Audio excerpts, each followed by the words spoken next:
Everyone, তোমরা সবাই কেমন আছো? আশা করি তোমরা সবাই খুব ভালো আছো। আমরাও ভালো আছি। চলে যাচ্ছি আমরা হলো ITI মোড়ে ঠাকুর দেখতে।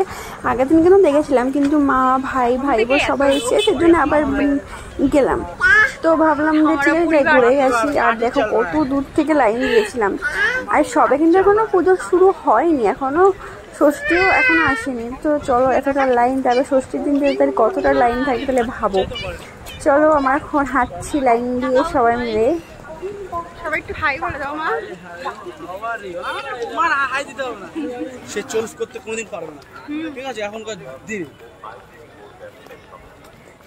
সবাইকে বললাম যে তোরা আমার এখানে বিয়ে হয়েছে, তোরা কেন দেখবি না? কত দূর থেকে লোকজন দেখে যাচ্ছে ITI মোড়ে। আর তোর দিদির বাড়িতে এখানে শুধু দেখবি না, আমি চলে আসবি হলে কি আছে, তো লাইন দিয়ে দেখবো। তো ফাইনালি আমরা ওই যে দেখা যাচ্ছে ITI মোড়ে প্যান্ডেলটা, ফাইনালি আমরা কিন্তু চলে এসেছি। আর এবার মানে 2 বছর তো কিন্তু ভালোই সুবিধা করছে, তো ভালোভাবেই ঠাকুরটা দেখতে পেরেছি আমরা।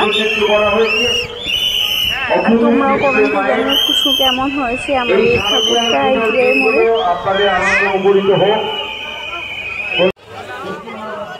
আমরা কিন্তু ITI থেকে বেরিয়ে আমরা চলে গেলাম বোট পার্কে ঠাকুর দেখতে। বোট পার্কের ঠাকুরটাও খুব সুন্দর হয়, ছোটোর মধ্যে প্যান্ডেলটাও সত্যি খুব সুন্দর হয়েছে।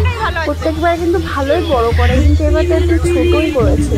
তো ছোটোর মধ্যে খুব সুন্দর সাজিয়েছিল, ভালোই লাগছিলো। চলো তোমাদেরকে একটু দেখালাম। তোমরা বলো কোন কোন প্যান্ডেলটা কত সুন্দর হয়েছে। তোমরা বলবে কোন প্যান্ডেলটা বেশি ভালো হয়েছে কমেন্টে, ঠিক আছে? যাবো, ছবিটা তুলে নিই।